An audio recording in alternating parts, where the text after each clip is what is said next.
Hi guys, I'm Mary Lou Martin and this is my classroom management plan presentation. I think this quote by author L.R. Knost sums up our jobs as counselors perfectly. When little people are overwhelmed by big emotions, it's our job to share our calm, not to join their chaos. We need to help our students understand their chaos to help them grow academically, socially, and emotionally. In slides 3 and 4, I kind of organized my presentation. So I'll be discussing my philosophical statement, which is my view on what I think a school counselor should be and how the school counselor should behave. My room arrangement, how I'm going to set up my classroom and my office for optimal learning for my students, and the classroom rules that I have in my classroom, especially during those group lessons, my classroom procedures, and my student management and positive behavior supports. So my philosophical statement is my personal perspective on how I want to behave as a school counselor and how to create a positive, supportive environment for all my students. My goal is to be a school counselor at the elementary level, and I plan to be supportive, kind, and approachable to all students, staff, and families. I want my students to know that I am always in their corner.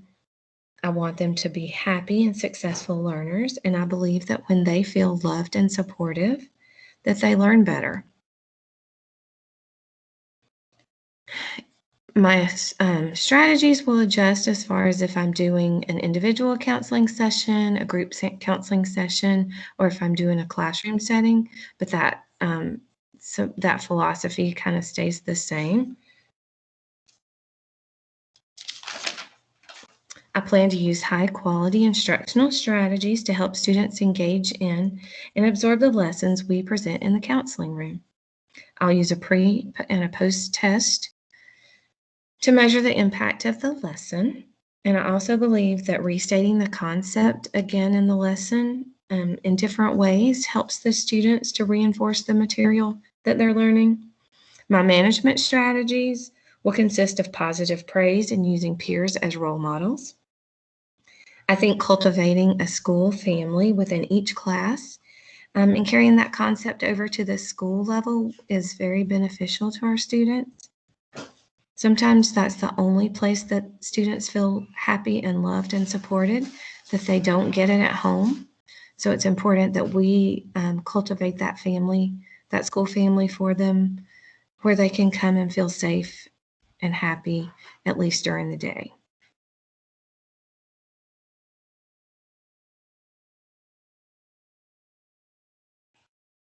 One of the ways that our school does that is with our monthly mindset. So we do the 7 mindsets.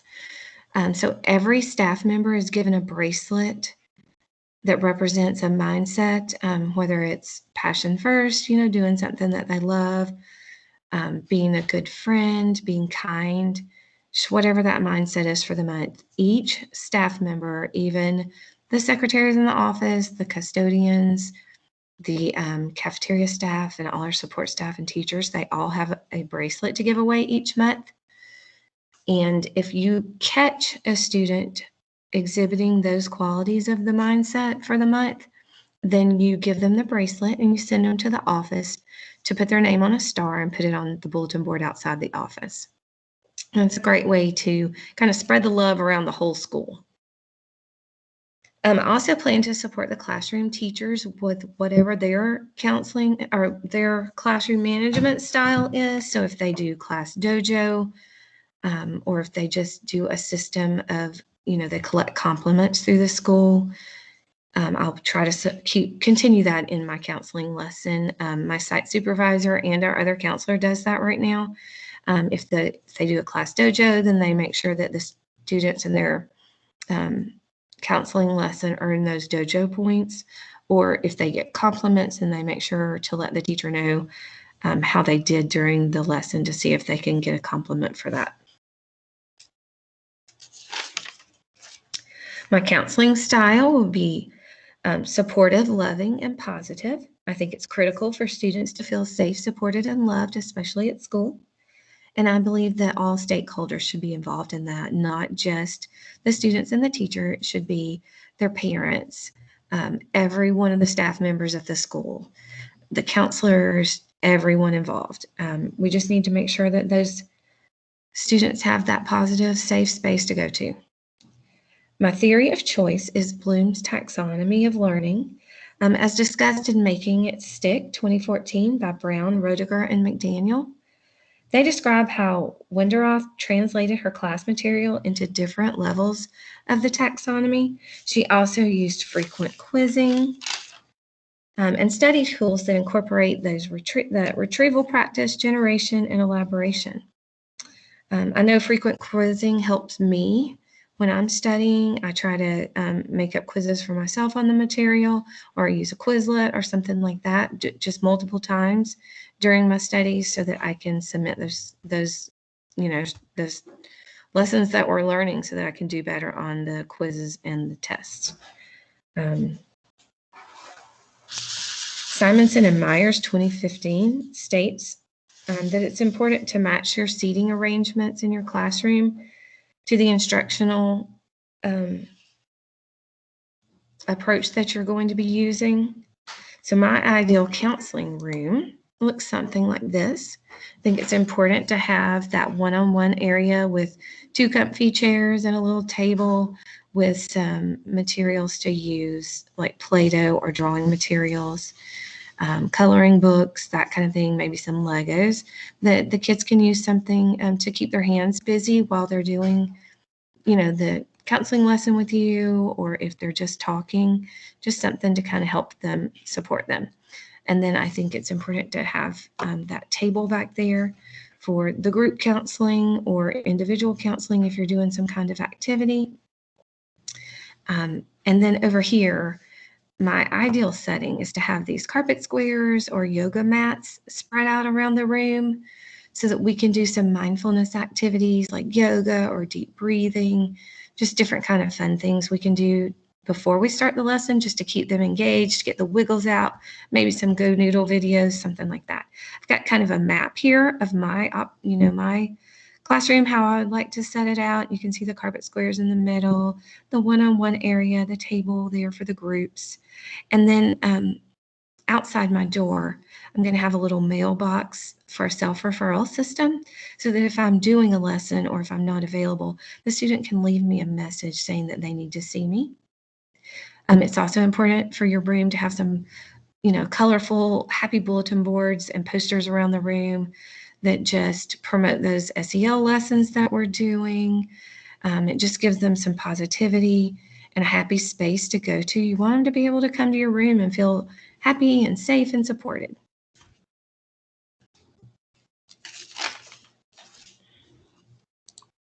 So my classroom rules always start out with the confidentiality that anything you say in here stays in here unless someone is getting hurt.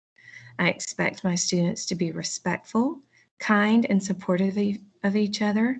They need to be uplifting and set a good example for others. Our 5th graders right now are really big into roasting each other, which is something that we've kind of worked on the last half of the year, that we need, no put downs. It's not nice to put your friends down, even though they think it's funny. They need to be polite and listen when others are talking. And a quiet way to show their support is by using a hand signal. One of our teachers uses this symbol in her class, and all they do is they just put their hand up and they shake it back and forth to show their support. If a student answers a question and they get it right, they can show their support. If that student gets that question wrong, then they can show that they support them and that they need to try again. And they use that to build that class family. But it's a great way just to do a quiet support and to help that student feel supported and loved. It's important for them to be polite and to listen when others are speaking. And my main rule for my classroom is to always be kind. It's important. Your words matter. And if you say something hurtful, you can't take that back. So you should always, always be kind and think about your words before you speak them. If they're not helpful or kind, then just keep it to yourself and come up with something else to share.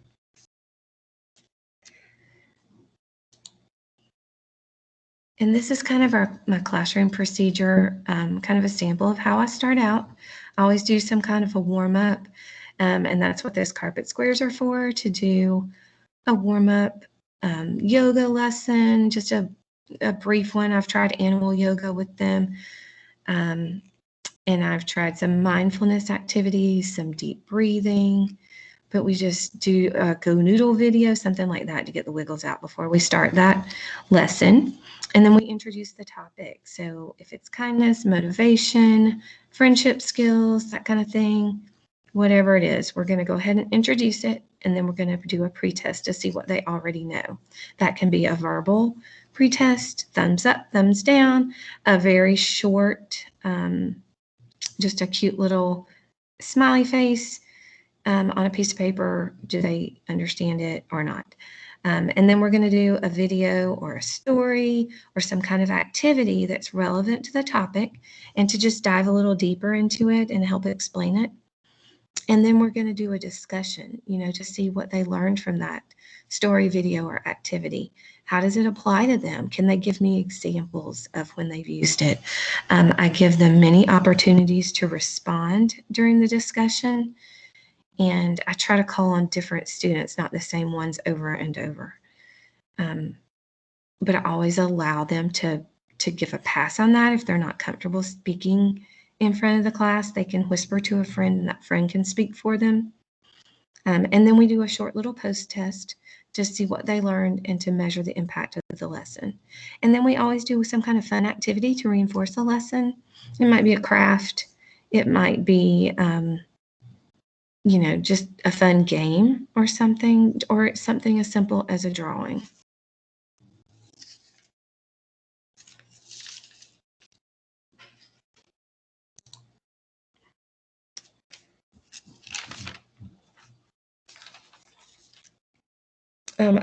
According to Simonson and Myers 2015, having effective routines is critical to effectively manage your classroom. It allows students to know what to expect. I think it's a good idea to post a little agenda on the board for the lesson, just so students know what's coming up next. A lot of our kiddos with some anxiety, that just kind of helps them to calm down and to know what's coming up next. I plan to spend time at the beginning of the year establishing and teaching those routines that we're going to use in our classroom. I love the way my site supervisor does this. She spends the very first class of the year, she spends about 10 minutes going over her expectations and the way she expects them to respond, and just a way to redirect them. Like, she'll say class, class, they'll say yes, yes. She'll say classo, classo, they say yes, oh, yes, oh, and it kind of continues on. And then, she uses that throughout the year to just bring them back in and set those ground rules.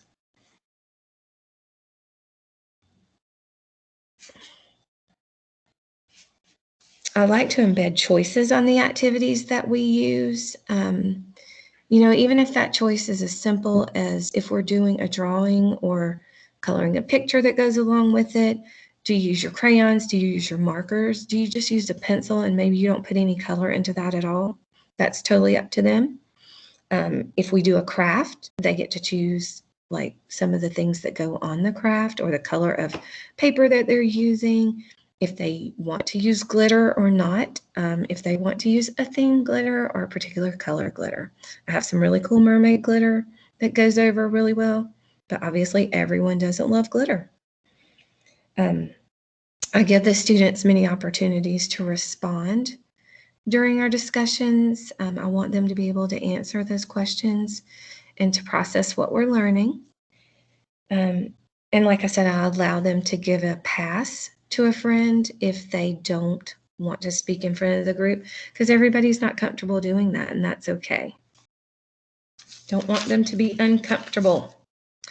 I think building a school family is an incredible way to help students.